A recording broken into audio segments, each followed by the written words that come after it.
Hashtag the coffee spill that changed everything. Jamie Martinez clutched his steaming coffee cup like a lifeline as he hurried across the university campus, his backpack heavy with chemistry textbooks and research papers. The autumn morning was crisp, and steam rose from his cup in small wisps that matched his visible breath. As a new graduate student in the chemistry program, Jamie felt the familiar weight of imposter syndrome settling on his shoulders. He was a beta in a world that seemed designed for alphas and omegas, always feeling like he existed in the space between, never quite fitting into either category. Lost in thought about his upcoming lab meeting, Jamie didn't notice the tall figure rounding the corner until it was too late. The collision was spectacular in its thoroughness. Jamie's coffee cup flew from his hands, sending scalding liquid in a perfect arc that splashed across an expensive-looking charcoal gray suit. The impact sent Jamie stumbling backward, his backpack sliding off one shoulder as he tried to regain his balance. "Oh God. Oh no. I'm so sorry," Jamie stammered, looking up at the man he'd just doused in coffee. What he saw made his breath catch in his throat. The stranger was devastatingly handsome, with dark hair that looked like it belonged in a magazine spread and eyes the color of storm clouds. He was tall, probably 6'2" to Jamie's 5'9", with broad shoulders that filled out his now coffee-stained suit jacket perfectly. The man's presence seemed to command the space around him in a way that made Jamie's knees feel slightly weak. "I completely ruined your suit," Jamie continued, his voice pitching higher with panic. "I'll pay for dry cleaning or replacement or whatever you need. I'm just so clumsy. I should have been watching where I was going." He fumbled in his backpack for napkins, tissues, anything that might help with the damage he'd caused. The stranger's response was not what Jamie expected. Instead of anger or irritation, the man's lips curved into an amused smile that transformed his entire face from imposing to warmth. "It's all right," he said, his voice a deep baritone that seemed to resonate in Jamie's chest. "Really, don't worry about it. Accidents happen." Jamie blinked in surprise, finally finding some napkins and offering them with shaking hands. "But your suit, it looks really expensive, and I just completely destroyed it with my terrible coordination." "The suit can be cleaned," the man said gently, accepting the napkins but not making any move to use them. Instead, he was studying Jamie with an intensity that made the beta feel like he was being cataloged, measured, and found. "Interesting. Are you hurt? You look a little pale." It was true. Jamie could feel a strange lightness in his head, a warmth spreading through his chest that had nothing to do with embarrassment and everything to do with the man standing in front of him. For just a moment, the briefest instant, Jamie could have sworn he caught a scent, something warm and woodsy with undertones of cedar and rain. But that was impossible. Betas didn't have that kind of sensitivity to pheromones. That was an alpha and omega thing. "I think I'm okay," Jamie said, though he swayed slightly on his feet. The world seemed to tilt just a little around the edges. The stranger stepped closer, close enough that Jamie could see the concern in his storm-gray eyes. "You're having a heat response," he said quietly, his voice carrying a note of authority that made Jamie want to listen, to trust. "Come on. Let's get you to the medical center." "I'm not having a heat response," Jamie protested weakly. "I'm a beta. We don't get heat responses." The man's expression grew thoughtful, but he didn't argue.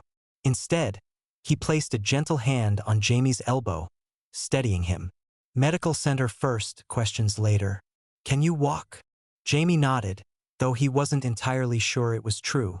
The warmth in his chest was spreading, making his thoughts feel fuzzy around the edges. He let the stranger guide him across campus, acutely aware of the solid presence beside him, the way other students seemed to step aside automatically as they passed. The campus medical center was a small, efficient building with the sterile smell of antiseptic and the quiet bustle of trained professionals. The nurse at the front desk looked up as they entered, her eyes widening slightly as she took in the coffee-stained stranger. "Professor Blackwood," she said with obvious respect. "What can we do for you?" "Professor." Jamie's fuzzy brain latched onto that word. The man he'd assaulted with coffee was a professor, which meant Jamie had just dumped caffeine all over a member of the faculty. His academic career was over before it had properly begun. This student needs to be checked for heat symptoms, Professor Blackwood said smoothly. He had what appeared to be a mild episode after a minor collision. The nurse nodded professionally, though Jamie caught her glancing between them with barely concealed curiosity. Of course, Professor. Right this way. The examination was brief but thorough. Jamie's temperature was slightly elevated, his pulse racing, but nothing that couldn't be explained by stress and embarrassment. The nurse, whose name tag read Marcus, was gentle and efficient as he took Jamie's vitals. "You're presenting as a typical beta," Marcus said, making notes on his tablet. "No unusual hormone levels, no signs of heat cycling. Sometimes stress and shock can cause symptoms that mimic other presentations." He glanced toward the door where Professor Blackwood was waiting. "Though I have to say, it's unusual for a beta to have any kind of response to alpha pheromones." "Alpha pheromones?" Jamie asked, his heart skipping a beat. Marcus looked surprised. "You didn't know? Professor Blackwood is one of the strongest alphas on campus. His presence affects most people to some degree, but betas usually don't have any kind of physiological response." Jamie digested this information as Marcus finished his examination. Professor Blackwood was an alpha. A strong alpha, according to Marcus. And Jamie, despite being a beta, had somehow reacted to his presence in a way that mimicked heat symptoms. It didn't make sense, but then again, very little about this morning made sense. When he emerged from the examination room, Professor Blackwood was sitting in one of the waiting area chairs, looking perfectly at ease despite the coffee stains on his suit. He looked up as Jamie approached, his gray eyes searching Jamie's face with concern. "Everything all right?" the professor asked, rising to his feet with fluid grace. "Fine," Jamie said, though he wasn't sure that was entirely true. "Just stress, apparently. I'm really sorry about your suit, Professor." "Blackwood," the man supplied with a smile. "Logan Blackwood. And you are?" "Jamie Martinez," Jamie replied, extending his hand for a shake. When Logan took it, Jamie felt that same electric warmth he'd experienced earlier, the brief sensation of something clicking into place. "I'm a graduate student in the chemistry department." Logan's handshake lingered just a moment longer than strictly necessary. "Chemistry," he said thoughtfully. "That's impressive. What's your focus?" "Green energy applications," Jamie said, surprised by Logan's genuine interest. "Specifically, more efficient solar cell materials. Though right now I'm mostly just trying not to accidentally destroy any expensive equipment." Logan laughed, a rich sound that made Jamie's chest feel warm again. "I have confidence you'll do fine. Though perhaps next time we should meet somewhere without hot beverages involved." The words hung in the air between them, carrying an implication that made Jamie's heart race. Was Logan Blackwood, Professor and Alpha, suggesting they meet again? "Next time?" Jamie asked, barely daring to hope. "If you'd like," Logan said easily. "I was thinking dinner, maybe tomorrow night? There's a good restaurant just off campus. Nothing too formal, just a chance to get to know each other without the excitement of emergency medical care." Jamie stared at him for a moment, wondering if he'd hit his head during their collision and was now hallucinating. "You want to have dinner with me? Even though I ruined your suit and caused a scene and probably gave you third-degree burns." "The suit will survive," Logan said with amusement. "And you didn't give me third-degree burns, though I appreciate your concern for my well-being. As for causing a scene, I'd hardly call it that. Campus collisions happen all the time." "But I'm just a graduate student," Jamie protested. "And you're a professor and an alpha, and you probably have much more important things to do than humor clumsy betas who attack you with caffeinated beverages." Logan's expression grew serious, though his eyes remained warm. "Jamie," he said quietly, "I'm asking you to dinner because I'd like to spend time with you. Not because I'm humoring you, not because I feel sorry for you, but because something about our meeting has left me genuinely interested in knowing more about you. The question is whether you're interested in knowing more about me."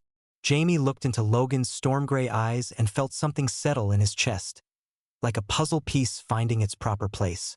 "Yes," he said simply. "I'd like that very much." Logan's smile was radiant. "Good. Tomorrow night, 7 o'clock? I'll pick you up at your dorm. I live off campus, Jamie said. Graduate housing on Maple Street. Even better, Logan said. I'll text you tomorrow to confirm details. He paused, pulling out his phone. If I could get your number? Jamie rattled off his number, watching as Logan saved it in his contacts. The simple act felt momentous somehow, like they were crossing some invisible threshold. I should go, Logan said after a moment.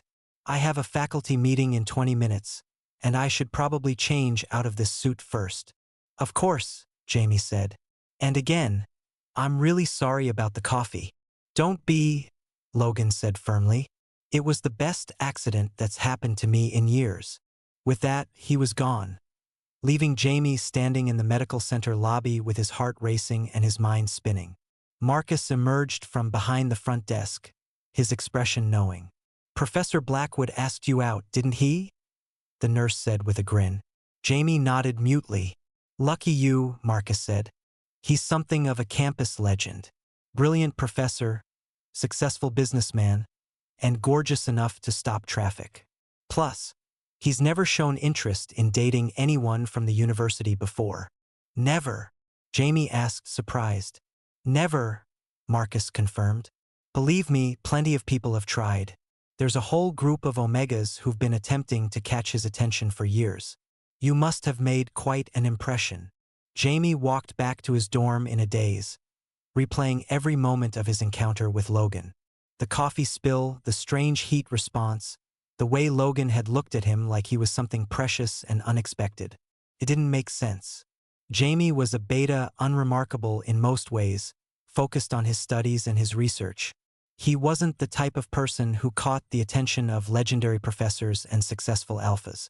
But as he settled into his desk chair and tried to focus on his chemistry homework, Jamie couldn't shake the memory of Logan's smile, or the way his presence had made Jamie feel more alive than he had in months. Tomorrow night couldn't come soon enough. The next evening found Jamie standing in front of his closet in a state of mild panic. What did one wear to dinner with a professor? With an alpha? With a professor who also happened to be an alpha and had asked him out after Jamie had assaulted him with hot coffee? His wardrobe consisted mainly of jeans, t-shirts, and the occasional button-down for presentations. Nothing seemed appropriate for whatever this dinner was supposed to be. In the end, he settled on dark jeans and a soft blue sweater that his sister had insisted brought out his eyes. Jamie studied himself in the mirror, running his hands through his sandy brown hair and wondering if he looked as nervous as he felt. At exactly 7 o'clock, there was a knock at his door.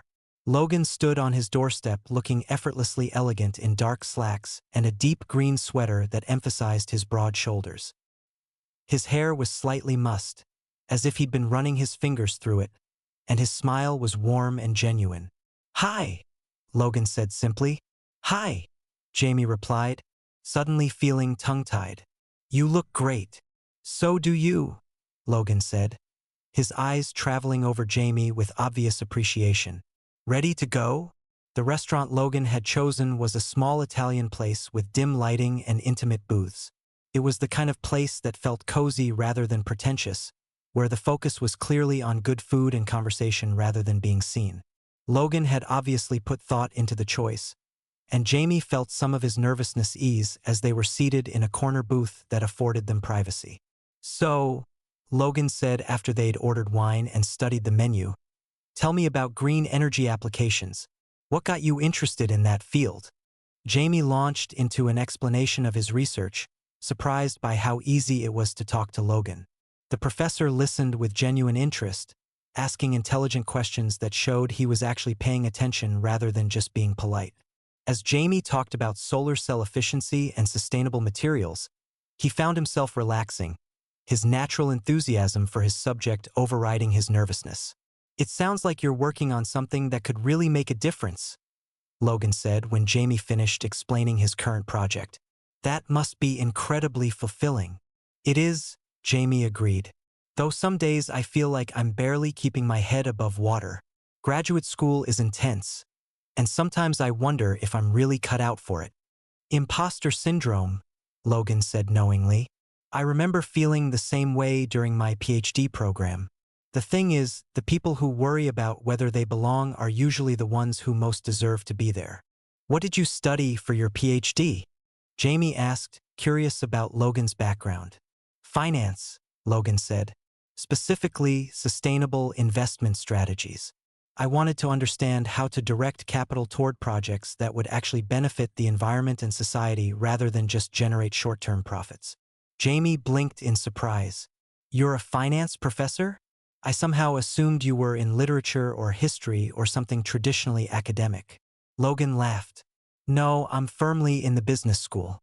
I teach graduate courses in investment theory and run a research lab focused on environmental, social, and governance criteria in portfolio management. I also co-founded an investment firm that specializes in green technology startups. That's incredible, Jamie said, genuinely impressed. You're actually putting your research into practice in the real world. Trying to, Logan said modestly. Though it's not always easy. There's a lot of resistance to changing established investment patterns, even when the data clearly shows that sustainable investments perform better over the long term. Their conversation was interrupted by the arrival of their food, but Jamie barely noticed what he was eating. He was too fascinated by Logan's stories about his work, the way the professor's eyes lit up when he talked about projects he was passionate about, the casual way he mentioned meeting with CEOs and government officials as if it were the most natural thing in the world. I'm monopolizing the conversation, Logan said after a while, seeming to suddenly realize how much he'd been talking. Tell me about you. What do you do when you're not revolutionizing solar technology? Jamie shrugged, feeling suddenly ordinary by comparison. Nothing nearly as exciting as your work. I read mostly science fiction, some fantasy. I like hiking when I have time, though I haven't been able to get out much since starting grad school. I play guitar, though I'm not very good at it. What kind of music do you play?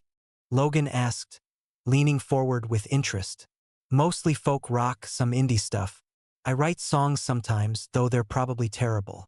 Jamie felt his cheeks warm. It's just a hobby. I'd like to hear you play sometime, Logan said sincerely.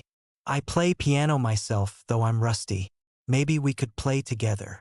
The casual assumption that there would be future opportunities for them to play music together made Jamie's heart skip. You play piano? Classically trained, Logan admitted with a slight smile. My parents insisted on lessons when I was young. I rebelled by learning jazz improvisation on my own. A rebel jazz pianist, Jamie said teasingly. I never would have guessed. There's a lot you don't know about me yet, Logan said, his voice dropping slightly. The words carried a promise that made Jamie shiver. It was then that both their phones buzzed simultaneously with an incoming notification. Jamie glanced at his screen and felt his blood turn to ice. It was a message from the government's partner matching system, the algorithm that was supposed to help alphas and omegas find compatible mates. Did you just get what I think you got? Logan asked quietly, looking at his own phone with an expression Jamie couldn't read. Jamie's mouth had gone dry. He looked at the notification again, hardly believing what he was seeing. According to the system, he and Logan Blackwood had been identified as a 97.3% compatibility match. The message cheerfully informed him that Professor Logan Blackwood had been selected as his optimal partner based on psychological profiles, pheromone compatibility, and lifestyle factors. This is impossible, Jamie said faintly. I'm a beta. The system doesn't match betas with alphas. It matches alphas with omegas and betas with other betas. That's how it works. Logan was staring at his phone with an expression of wonder and something that might have been relief. Jamie, he said carefully, there's something I should tell you. I've been getting potential matches from the system for the past 3 years. High compatibility scores, all of them omegas with impressive profiles. I've declined every single one. Why? Jamie asked, though he wasn't sure he wanted to know the answer. Logan looked up from his phone, his storm gray eyes meeting Jamie's directly. Because I was waiting for this match. For you. Jamie stared at him in confusion. That doesn't make any sense. You didn't even know I existed until yesterday. Actually, Logan said quietly, I did. 4 years ago, you gave a presentation at the undergraduate research symposium.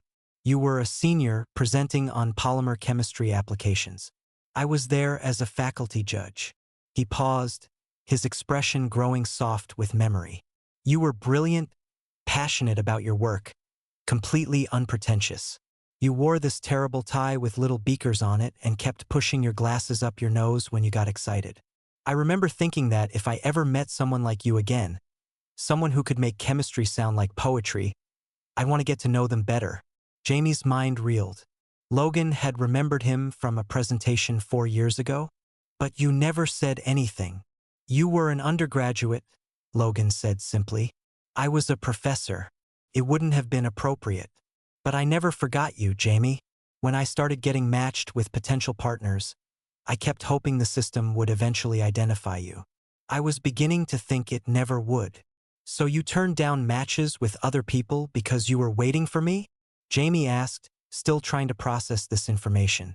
"Yes," Logan said without hesitation. "I know how that sounds. I know it seems crazy to wait for someone based on a 20-minute interaction from 4 years ago. But there was something about you, something that stuck with me. When we collided yesterday, when I saw you again, I knew I'd been right to wait." Jamie felt overwhelmed by the magnitude of what Logan was telling him. "The system matched us," he said weakly, looking at his phone again as if the message might have changed.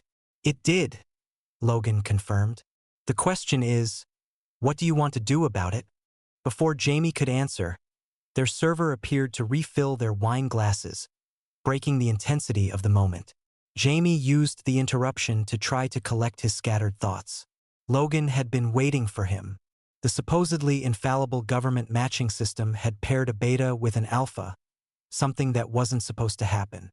And despite all of this impossibility, Jamie felt something deep in his chest responding to Logan's presence, a sense of rightness that he'd never experienced before. "I don't understand how this is possible," Jamie said when they were alone again. "Everything I've read about the system says it doesn't make cross-presentation matches like this.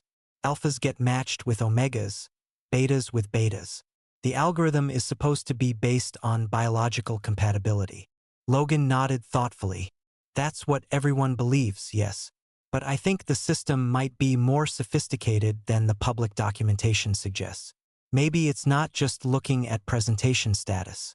Maybe it's looking at deeper compatibility factors, things that transcend the traditional alpha-beta-omega categories. Or maybe it's malfunctioning," Jamie said, though he didn't really believe it. "Does it feel like a malfunction to you?"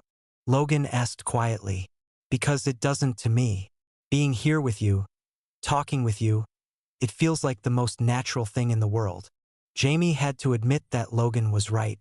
Despite the impossibility of their situation, despite his nervousness and confusion, being with Logan felt easy in a way that nothing in his life ever had. "What happens now?" he asked. "Now we decide whether we want to accept the match," Logan said. "The system gives us 72 hours to confirm or decline. If we both accept, we're officially registered as a bonded pair. If either of us declines, the match is voided and we both go back into the general pool." "Have you ever thought about what it would mean to be bonded to someone?" Jamie asked. "The legal implications, the social expectations, all of it?" Logan was quiet for a moment, considering. "I've thought about it," he said finally. "I've thought about having a partner who understands my work, who shares my values, who makes me want to be better than I am. I've thought about building a life with someone, supporting their dreams while they support mine. I've thought about coming home to someone who's genuinely happy to see me, not because of what I can provide for them, but because of who I am." The simple honesty in Logan's voice made Jamie's chest tight with emotion. "And you think I could be that person?" "I think," Logan said carefully, "that I'd like the chance to find out, but only if you want that too. I don't want you to feel pressured by the system's recommendation or by anything I've said tonight. This has to be your choice, Jamie." Jamie looked across the table at Logan, taking in the professor's sincere expression, the way he held himself with confidence but without arrogance, the kindness in his storm-gray eyes. He thought about the strange moment of recognition he'd felt when they'd collided, the way Logan's presence seemed to calm something in him that he hadn't even realized was agitated. "Can I ask you something?" Jamie said. "Yesterday, when we met, I thought I smelled something, just for a second. Something warm and woodsy. But betas aren't supposed to be able to detect pheromones like that." Logan's expression grew thoughtful. "I noticed something too," he admitted. "Your scent, just briefly. It was subtle, but it was there. Something sweet and clean, like rain on summer grass." "That's impossible," Jamie said. But even as he said it, he felt a flutter of excitement in his chest. "Maybe," Logan said, "or maybe there's more to presentation dynamics than we understand. Maybe the categories aren't as rigid as we've been told." They sat in comfortable silence for a few minutes, both lost in their own thoughts. Finally, Jamie looked up at Logan with decision in his eyes. "I'd like to try," he said quietly. "I'd like to see what this could be, whatever this is." Logan's smile was brilliant. "So would I." They finished dinner in a warm glow of mutual attraction and possibility, but as they walked back to Jamie's apartment, reality began to intrude on their bubble of happiness. The campus was busy with evening activity, students heading to and from libraries and study groups, and Jamie became increasingly aware of the looks they were attracting. "People are staring," Jamie murmured as they passed a group of undergraduates who were whispering and pointing in their direction. "Some people will always stare," Logan said calmly. "The question is whether you care more about their opinions or about what makes you happy." It was a good point, but Jamie still felt self-conscious as they reached his building. "Would you like to come up?" he asked, then immediately felt his cheeks burn. "I mean, for coffee. To talk. Not for... I'm not trying to." Logan's hand on his arm stopped his stammering. "I'd love to come up for coffee," he said gently. "Just coffee. We have plenty of time for everything else." Jamie's apartment was small but tidy, a one-bedroom place with a tiny kitchen and a living room dominated by bookshelves. Logan looked around with interest, taking in the mix of science textbooks and science fiction novels. The guitar propped in one corner, the small desk covered with research papers and equations. "This is nice," Logan said sincerely. "It feels like you." Jamie busied himself making coffee, hyper-aware of Logan's presence in his space. The alpha seemed to fill the small apartment with his energy, making everything feel more alive somehow. When Jamie turned around with 2 mugs of coffee, he found Logan examining the books on his shelves. "Impressive collection," Logan said, accepting his mug. "I see you have the complete works of Ursula K. Le Guin." "She's my favorite," Jamie said, settling onto his small couch. "The way she thinks about social structures and power dynamics, it's brilliant." "Have you read her?" "Some," Logan said, sitting beside Jamie with careful distance between them. "I particularly liked The Dispossessed. The economic theory in that book was fascinating." They talked about books for a while, then music, then Logan's work with his investment firm.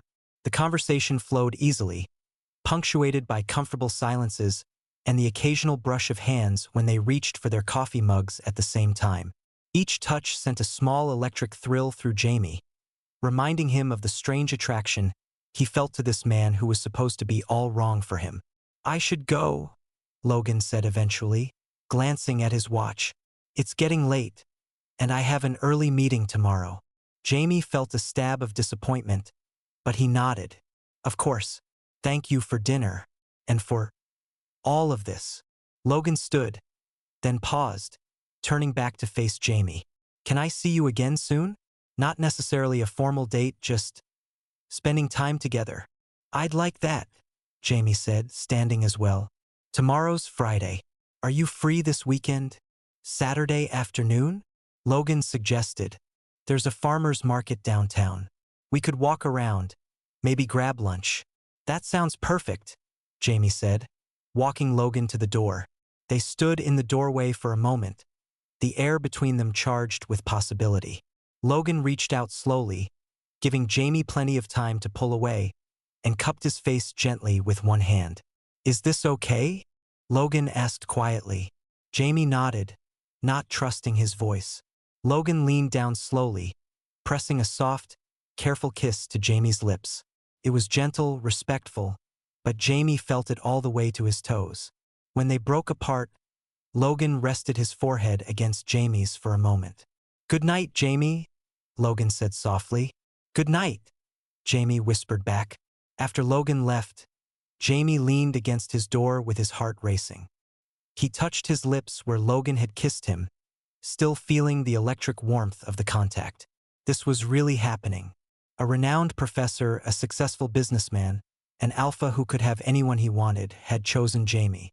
More than that, he'd been waiting for Jamie, hoping for this impossible match that the system wasn't supposed to make. Jamie pulled out his phone and stared at the match notification, reading it again. 72 hours to decide whether to accept or decline. 48 hours now, since they'd discovered the match at dinner. The smart thing, the rational thing, would be to think it over carefully, maybe talk to friends or family, consider all the implications.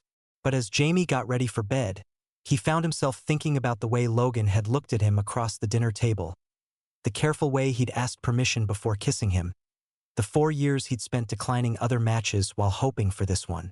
By the time Jamie's head hit the pillow, his decision was made. He would accept the match. Saturday morning dawned bright and clear, perfect weather for a farmer's market. Jamie spent longer than usual getting ready, changing his shirt 3 times before settling on a soft gray Henley that fit him well without being too obvious about it.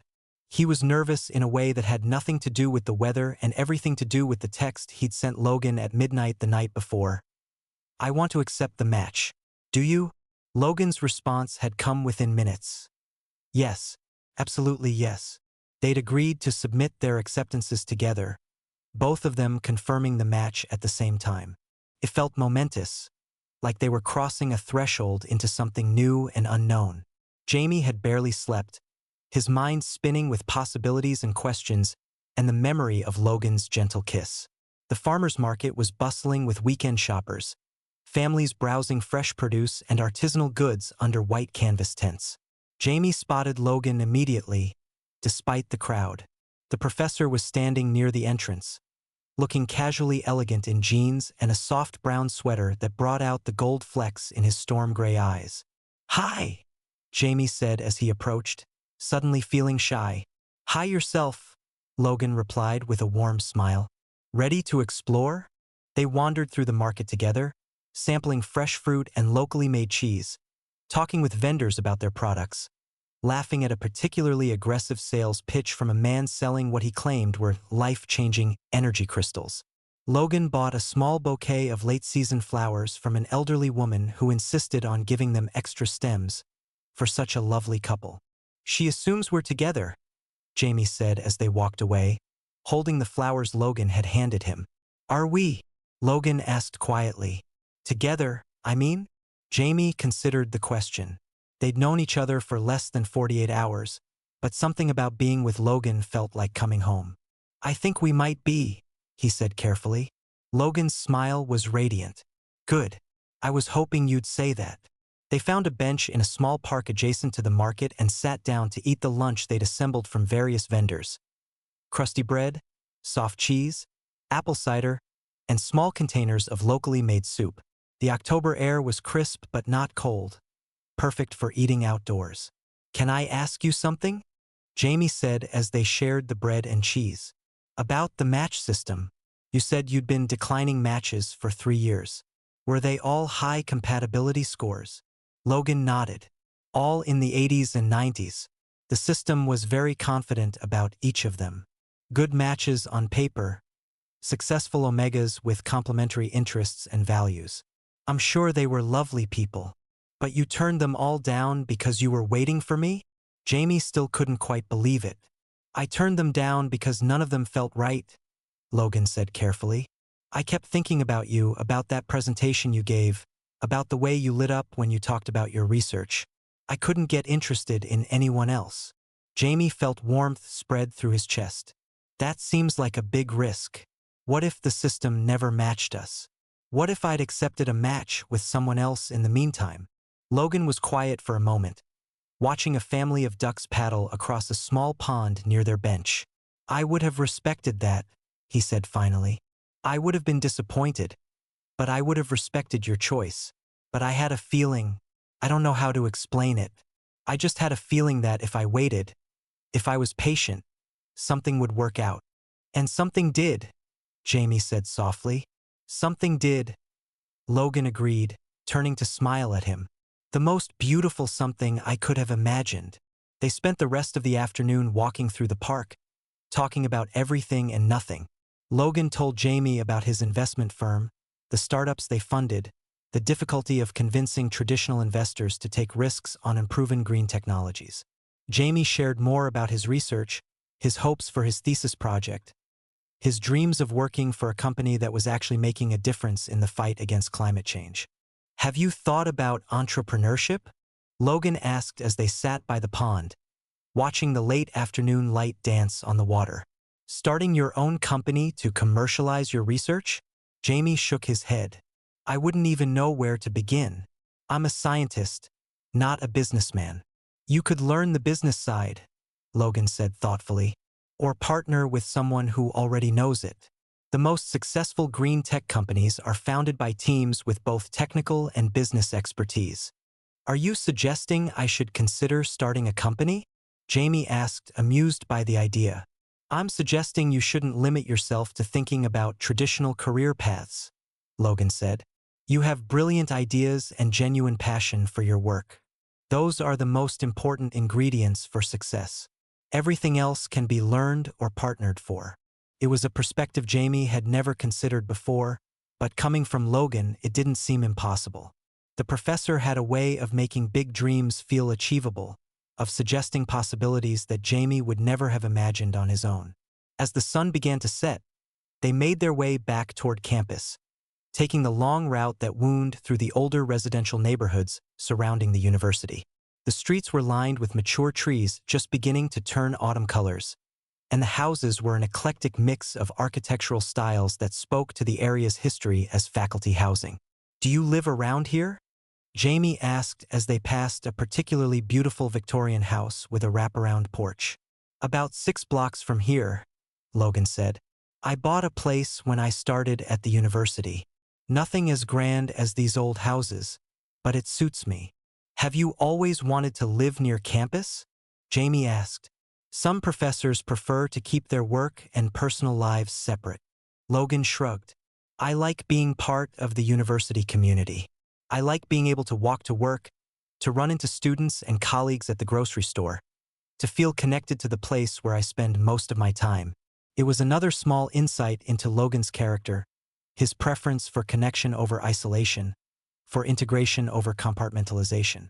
Jamie found himself cataloging these details, building a picture of the man he was falling for with surprising speed. They reached Jamie's building as the streetlights were beginning to flicker on, casting warm pools of light on the sidewalk. They stood together in front of the entrance, neither quite ready to end the day. This was perfect, Jamie said sincerely. Thank you for such a lovely afternoon. Thank you for saying yes, Logan replied. To the market, to the match, to all of it. Jamie felt bold in the gathering dusk, emboldened by the success of their afternoon together. Would you like to come up again? I could make dinner. Nothing fancy, just pasta and whatever vegetables I have in the fridge. Logan's smile was warm and pleased. I'd love that. Jamie's cooking skills were basic but adequate, and Logan helped by chopping vegetables and opening a bottle of wine he'd insisted on contributing from the selection at the market. They worked together in Jamie's tiny kitchen with an ease that belied their short acquaintance, moving around each other smoothly, sharing tastes and laughing at Jamie's attempts to flip the pasta dramatically like he'd seen in movies. You're going to end up with noodles on the ceiling, Logan warned as Jamie wielded the spatula with theatrical flair. It's called adding flair to the cooking process, Jamie protested, though he did tone down his pasta-flipping ambitions. They ate dinner on Jamie's small balcony, sharing the single outdoor chair by taking turns and eventually settling into a configuration where Jamie sat between Logan's legs, both of them facing out toward the view of campus lights twinkling in the distance. It was intimate without being sexual, comfortable in a way that made Jamie feel like they'd been together for months rather than days. I keep thinking this is all happening too fast, Jamie said quietly, leaning back against Logan's chest. We barely know each other, and yet this feels right? Logan suggested when Jamie trailed off. Exactly. It feels right in a way that doesn't make logical sense. Logan's arms tightened slightly around him. Maybe some things don't need to make logical sense. Maybe some things just are. Very philosophical for a finance professor, Jamie teased. I contain multitudes, Logan said solemnly, then ruined the effect by nuzzling against Jamie's neck in a way that made him giggle. They stayed on the balcony until the night air grew too cool to be comfortable, then moved inside to continue their conversation on the couch. Jamie found himself talking about things he rarely shared with anyone. His fears about graduate school, his complicated relationship with his family, his worry that he wasn't ambitious enough to succeed in academia. My parents wanted me to be a doctor, Jamie admitted as they shared the last of the wine. They immigrated from Mexico specifically to give their children better opportunities, and they see medicine as the ultimate success. They're proud of me for getting into graduate school, but I think they're still hoping I'll change my mind and apply to medical school. What do you want? Logan asked simply. I want to make a difference, Jamie said without hesitation. I want to work on problems that matter, to contribute to solutions for climate change and energy sustainability. I don't know if that means academic research or industry work or starting a company like you suggested. I just know I want my work to have meaning. Then that's what you should do, Logan said firmly. Your parents' dreams for you come from love, but they're not your dreams. You have to live your own life, Jamie. Not the life someone else planned for you. It was practical advice, but coming from Logan, it felt like permission Jamie hadn't realized he needed. Is that what you did? Live your own life instead of what your family planned.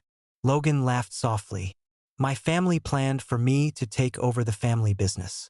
Investment banking, traditional corporate finance, making money for the sake of making money. Instead, I became an academic who studies sustainable investment strategies and funds green technology startups that may or may not ever turn a profit. I bet they love that, Jamie said dryly. They think I'm having a very expensive midlife crisis, Logan admitted. Though I'm too young for a midlife crisis, and I've never been happier with my work. Or your personal life? Jamie asked, then immediately felt his cheeks burn. Sorry, that was presumptuous. Not presumptuous, Logan said gently. And to answer your question, I've never been happier with my personal life either. Not since yesterday, anyway. Jamie turned in Logan's arms to face him, struck by the sincerity in his voice. Really? Really? Logan confirmed. I know it's fast. I know it seems impossible. But being with you feels like the first time everything in my life is lining up properly. The confession hung in the air between them, heavy with possibility and promise. Jamie looked into Logan's storm-gray eyes and saw the same vulnerability he felt himself.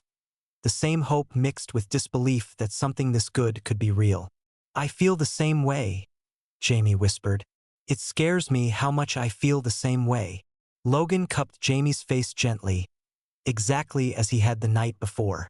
Can I kiss you again? Instead of answering, Jamie leaned forward and closed the distance between them himself. This kiss was different from the night before, deeper and more confident, full of the promise of everything they were discovering about each other.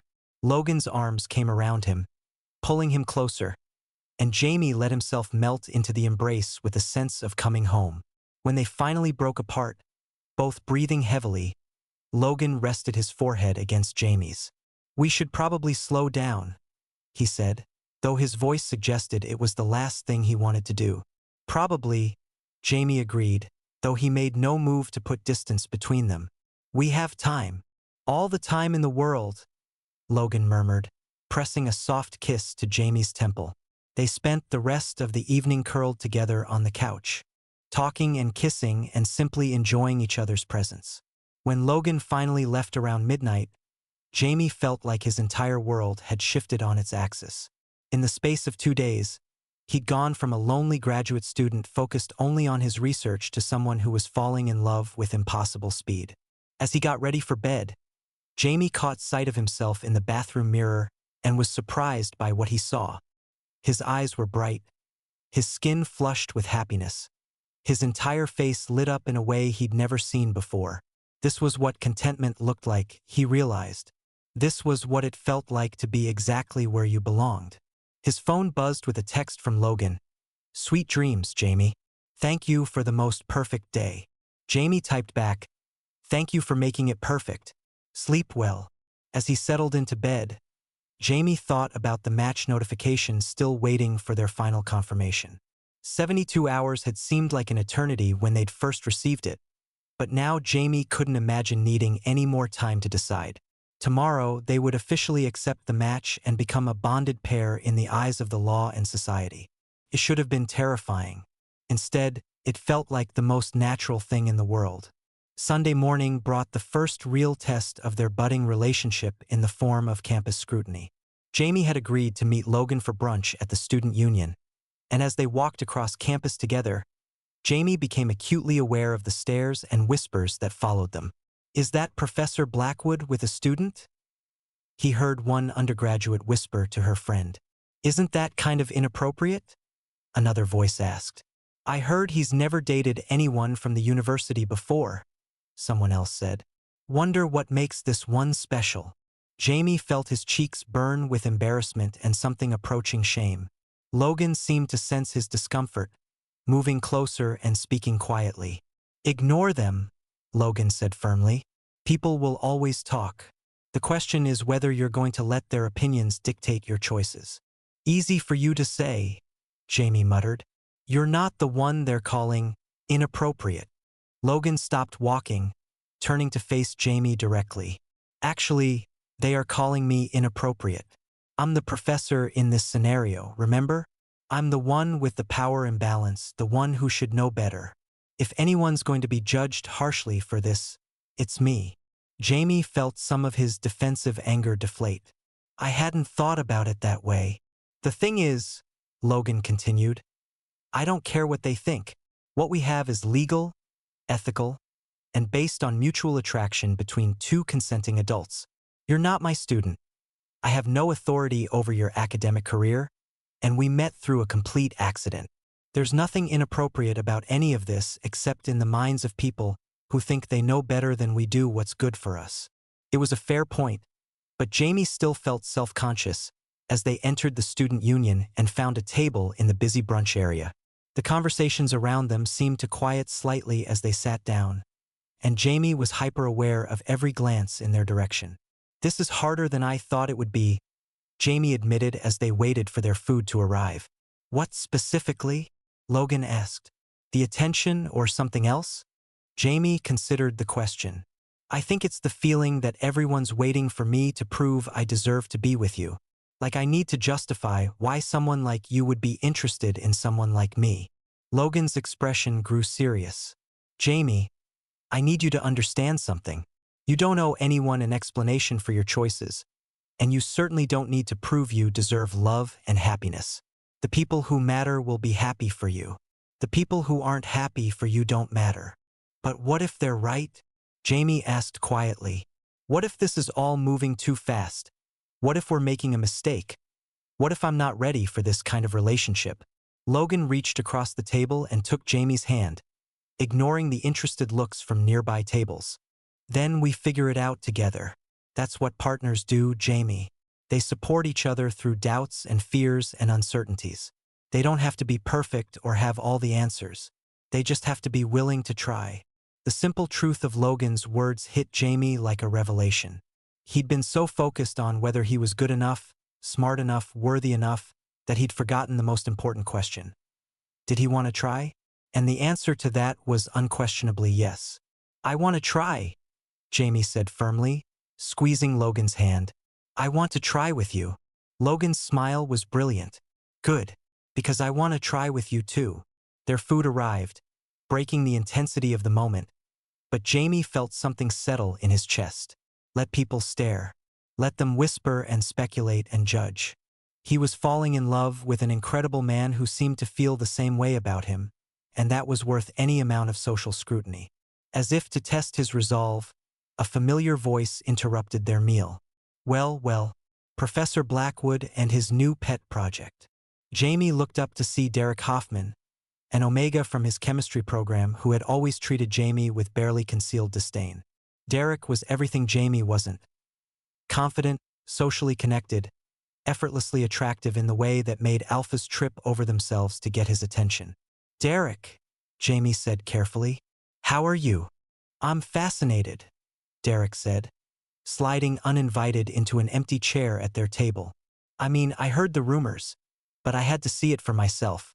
The famous Professor Blackwood, slumming it with a beta."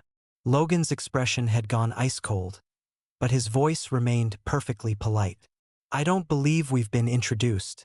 "You are Derek Hoffman," Derek said with a smile that didn't reach his eyes.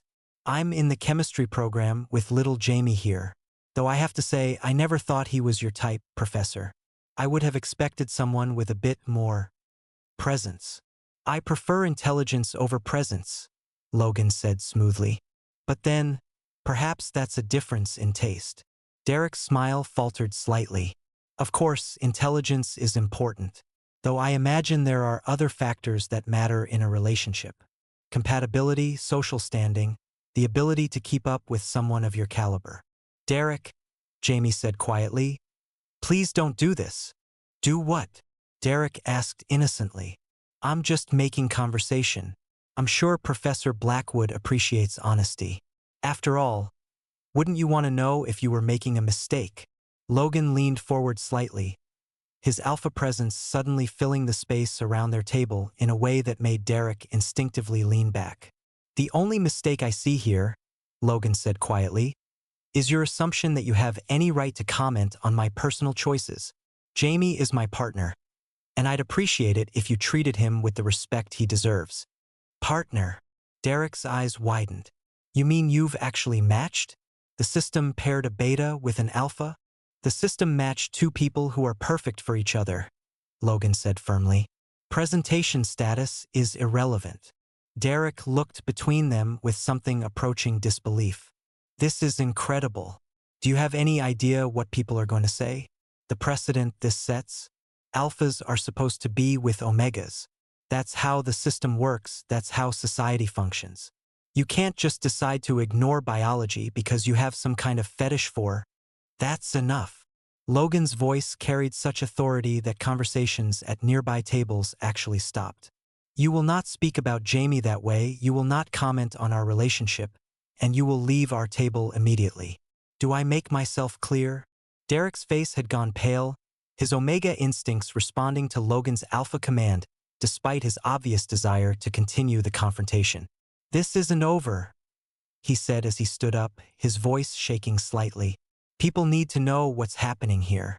The system is malfunctioning, and someone needs to report it." "You do whatever you feel you need to do," Logan said calmly, "but do it somewhere else." Derek left with as much dignity as he could muster, but Jamie could see the anger and humiliation in his posture. This wouldn't be the end of it. Derek had influence in the chemistry department, connections among the Omega community on campus. If he decided to make trouble for them, he could make their lives very difficult. "I'm sorry about that," Jamie said quietly after Derek was gone. "He's always been difficult." "You have nothing to apologize for," Logan said firmly. "His behavior says nothing about you and everything about his own insecurities." "But he's right about one thing," Jamie said reluctantly. "People are going to talk. The fact that we're matched is going to be big news on campus. Some people are going to think exactly what Derek thinks, that there's something wrong with the system or that you're making a mistake." Logan was quiet for a moment, considering. "Jamie, I need you to know something. What Derek said about reporting the match as a malfunction, that's within his rights. The university has procedures for investigating unusual system matches. If he files a complaint, there will likely be an inquiry." Jamie felt his stomach drop. "What kind of inquiry?" "Questions about our relationship, interviews with university officials, possibly even temporary suspension of the match while they investigate." Logan's voice was calm, but Jamie could see the concern in his eyes. "I won't lie to you. It could be uncomfortable, and there's a small chance they could determine that the match was indeed an error." "And if they determine it was an error?" Jamie asked, though he wasn't sure he wanted to know the answer. "Then the match would be voided, and we'd both be returned to the general pool, Logan said quietly. But Jamie, I need you to understand something. Even if that happened, even if they forced us to give up the official match, it wouldn't change how I feel about you. We could still choose to be together. The thought of losing their official match status was terrifying, but Logan's reassurance helped calm some of Jamie's panic. You really mean that? Even if we couldn't be officially bonded, you'd still want to be with me? I'd want to be with you if the entire matching system disappeared tomorrow, Logan said without hesitation. The system brought us together, but it's not what's keeping us together. That's entirely up to us. Jamie felt some of the tension leave his shoulders. Then let Derek do whatever he's going to do. Let them investigate.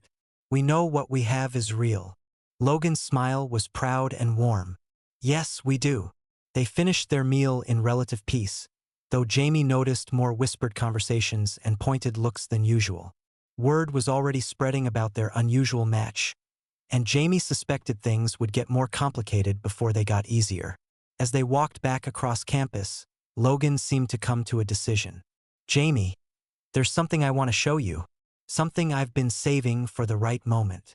What kind of something? Jamie asked, curious. A surprise, Logan said with a mysterious smile.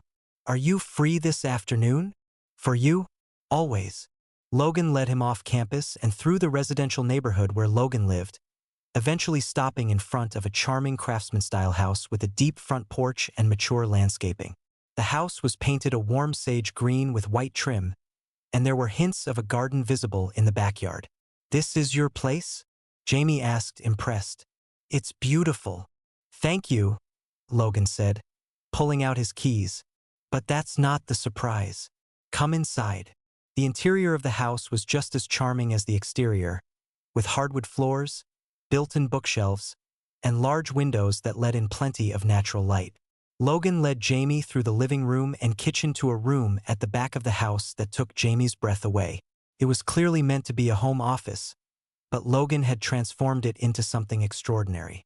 One wall was lined with beautiful wooden filing cabinets and bookshelves, while another featured a large desk with multiple monitors and high-end computer equipment. But what caught Jamie's attention was the third wall, which was covered with framed documents, photographs, and what appeared to be business plans. Logan, Jamie said slowly, studying the wall more carefully. Are these all companies you've invested in? Some of them, Logan said, moving to stand beside him. The ones that succeeded, anyway. There have been plenty of failures, too.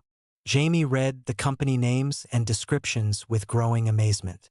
Solar panel manufacturers, wind energy developers, battery technology companies, electric vehicle startups. Logan had been involved in funding dozens of green technology companies over the past several years. This is incredible, Jamie said sincerely. You're actually changing the world. I'm trying to, Logan said modestly, though the real credit goes to the entrepreneurs and scientists who do the actual work. I just help provide the capital and connections they need to succeed.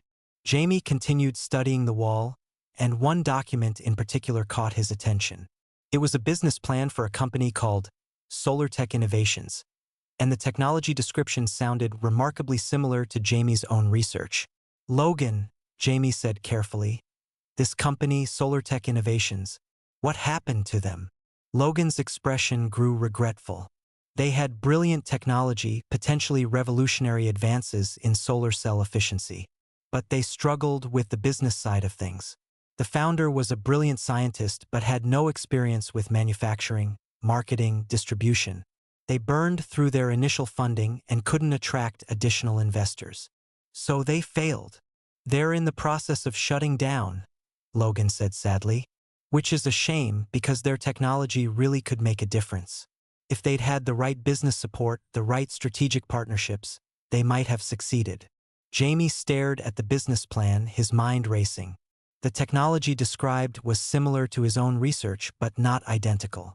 There might be ways to combine approaches, to build on what SolarTech had developed while avoiding their business mistakes. Could I read this? Jamie asked impulsively. The full business plan, I mean? Logan looked surprised. Of course, but why? I might have some ideas, Jamie said, his excitement growing. About the technology, about how to make it work. I've been working on similar problems, and I think there might be ways to solve the efficiency issues they were struggling with. Logan's eyes lit up with understanding. You're thinking about what I said yesterday, about entrepreneurship. Maybe, Jamie said, his mind already spinning with possibilities. I mean, it's probably crazy. I don't know anything about running a business, and I'm just a graduate student, and there are probably a million reasons it wouldn't work. Or, Logan said gently, it might be exactly the opportunity you've been waiting for, the chance to take your research and turn it into something that could actually change the world. The idea was terrifying and exhilarating in equal measure. Jamie had always thought of his research in academic terms, focused on publication and peer review rather than practical application. But looking at Logan's wall of successful investments, hearing the passion in his voice when he talked about funding companies that made a difference, Jamie began to see new possibilities for his own work. Would you help me? Jamie asked impulsively. I mean, if I seriously considered trying to start a company, would you help me figure out the business side? Logan's smile was radiant. Jamie, I would love nothing more than to help you turn your brilliant ideas into a business that could change the world. But only if that's what you really want, not because you think it's what I want to hear. Jamie considered the question seriously. Did he want to be an entrepreneur? The idea had never occurred to him before meeting Logan, but now it seemed like a natural extension of everything he cared about. He wanted his work to matter, wanted to make a real difference in the fight against climate change. Maybe starting a company was how he could have the biggest impact. I think I do want it, Jamie said slowly. It scares me, but in a good way, like the kind of fear that means you're about to do something important. Logan pulled him into a warm embrace. Then we'll figure it out together. All of it. The technology, the business plan, the funding, everything. As Jamie stood in Logan's arms, surrounded by evidence of all the good Logan had done in the world, he felt a sense of possibility unlike anything he'd ever experienced. 3 days ago, he'd been a lonely graduate student with no clear direction for his future. Now he had a partner who believed in him, a potential business opportunity that could make a real difference, and the growing certainty that his life was about to change in the most wonderful ways. There's something else, Logan said softly, still holding Jamie close. Something I've been wanting to give you. He pulled away and walked to his desk, opening one of the drawers and retrieving a small wooden box. The box was beautiful, made from what looked like cherry wood with intricate carved patterns on the lid. What is it? Jamie asked as Logan handed him the box. Open it and see, Logan said with a mysterious smile. Inside the box was a small USB drive and a folded piece of paper. Jamie looked at Logan questioningly. The USB drive contains video files, Logan explained. Messages I recorded for you over the past 3 years, whenever I was thinking about you, hoping the system would eventually match us. I never knew if you'd ever see them, but recording them helped me feel connected to you somehow. Jamie stared at the USB drive with wonder. You recorded messages for me? For 3 years. The paper will explain everything, Logan said gently. But Jamie, I want you to know that you don't have to watch them if you don't want to. I recorded them for myself as much as for you. There's no pressure. Jamie unfolded the paper and found a handwritten letter in Logan's neat script. Dear Jamie, if you're reading this, it means the impossible has happened. The system has matched us, and you've chosen to accept the match. I can't begin to express how happy that makes me. For 3 years, I've been recording messages for you, hoping that someday you'd be able to see them. They're not grand declarations or dramatic speeches. They're just me, talking to you about my day, my work, my hopes for the future. Sometimes I talk about you, about the presentation you gave and how it affected me. Sometimes I just talk about whatever's on my mind, imagining that you're there listening. The messages are organized chronologically, starting from about 6 months after I first saw you speak. You'll notice that they become more frequent as time goes on, especially after I started declining matches from the system. I think part of me knew, even then, that I was waiting for you specifically. You don't have to watch all of them. You don't have to watch any of them if they make you uncomfortable. But if you do choose to watch them, I hope they'll help you understand how long I've been hoping for this moment, how much thought I've put into the possibility of us. I love you, Jamie. I know it's too soon to say that. I know we've only known each other for 3 days, but it's true. I've been falling in love with the idea of you for 3 years, and now that I know the real you, I'm more in love than I ever imagined possible. Welcome to my life, my heart, my future. Yours always, Logan. Jamie felt tears prick at his eyes as he finished reading the letter. The magnitude of what Logan was telling him was almost overwhelming. For 3 years, while Jamie had been focused on his studies and research, Logan had been thinking about him, hoping for him, recording messages in case they ever had the chance to be together. Logan, Jamie whispered, looking up from the letter. This is the most romantic thing anyone's ever done for me. You haven't even watched the videos yet, Logan said with a self-deprecating smile. You might change your mind. Some of them are pretty mundane. Me complaining about faculty meetings, talking about my investments, rambling about random things. That makes them even more precious, Jamie said firmly. You were sharing your life with me even when I wasn't there to share it. Logan's expression grew soft with emotion. I've never felt about anyone the way I feel about you, Jamie. I know it's fast. I know it seems impossible.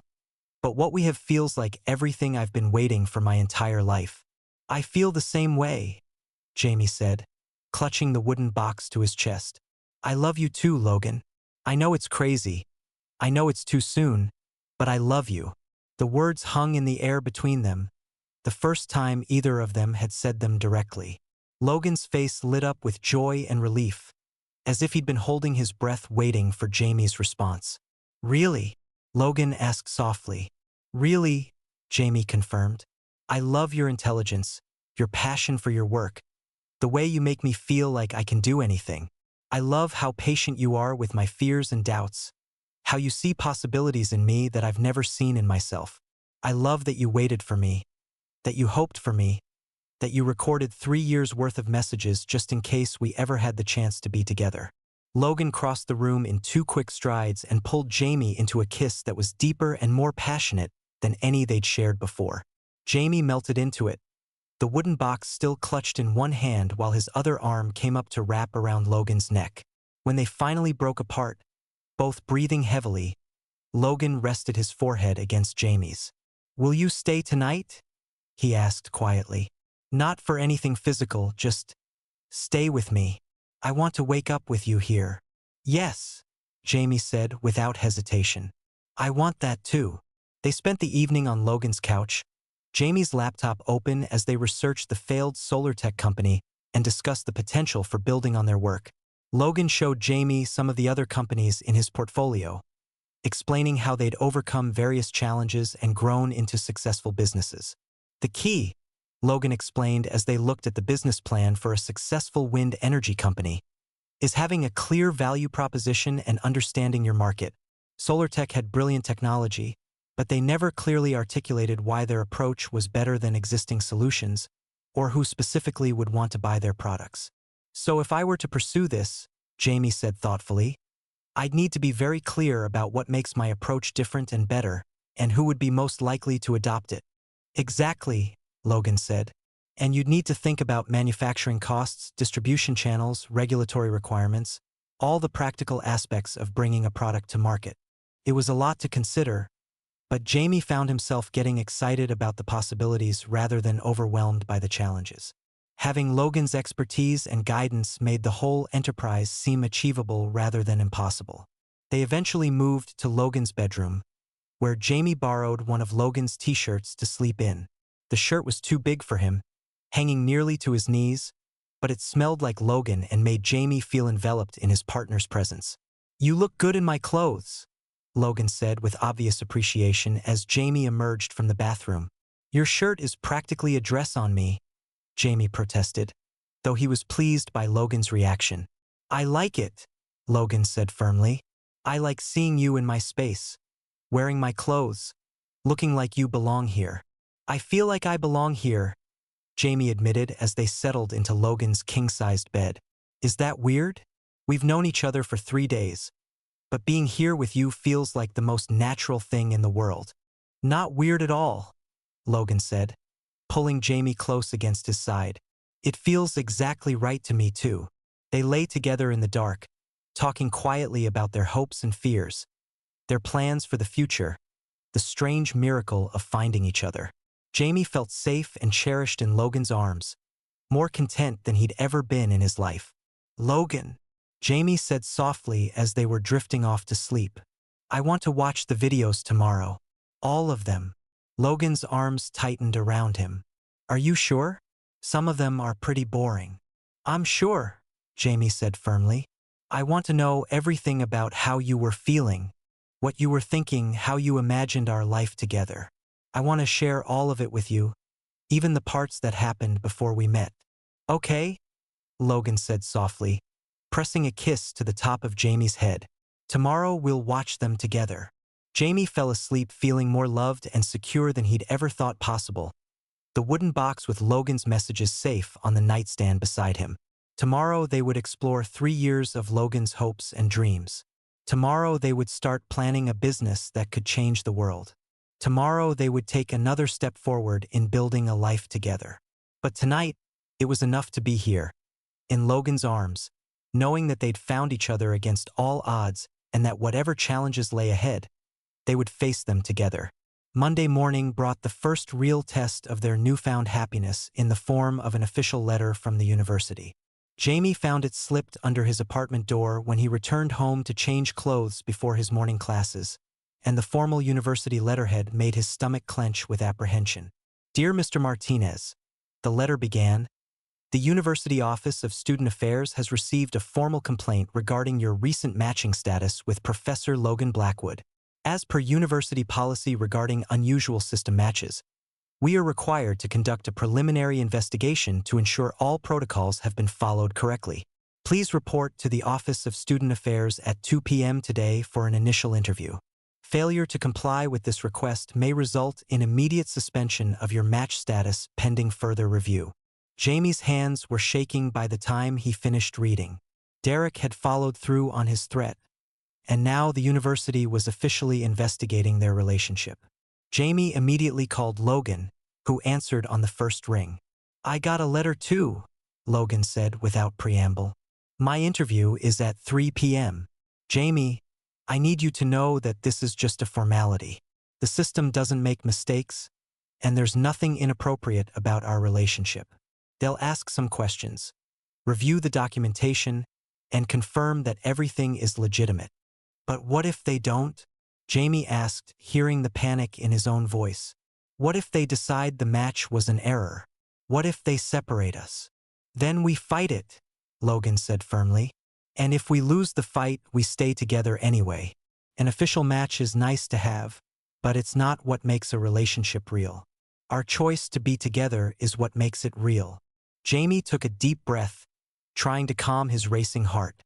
I love you, he said quietly. Whatever happens, I love you. I love you too, Logan replied. More than I've ever loved anyone. That's not going to change, no matter what some bureaucrat decides about our paperwork. The interview at the Office of Student Affairs was exactly as uncomfortable as Jamie had expected. Dr. Sarah Chun, the Assistant Dean of Student Affairs, was professional but thorough in her questioning, clearly following a script designed to uncover any irregularities in their match. Mr. Martinez, Dr. Chun began, consulting her notes. Can you walk me through your first meeting with Professor Blackwood? Jamie recounted the coffee spill incident, their visit to the medical center, and Logan's invitation to dinner. Dr. Chun took detailed notes, occasionally asking for clarification on timing or specific details. And you had no prior relationship with Professor Blackwood before this incident? She asked. None, Jamie confirmed. I'd never spoken to him before I accidentally spilled coffee on him. But Professor Blackwood claims to remember you from a presentation you gave as an undergraduate. Is that correct? Jamie nodded.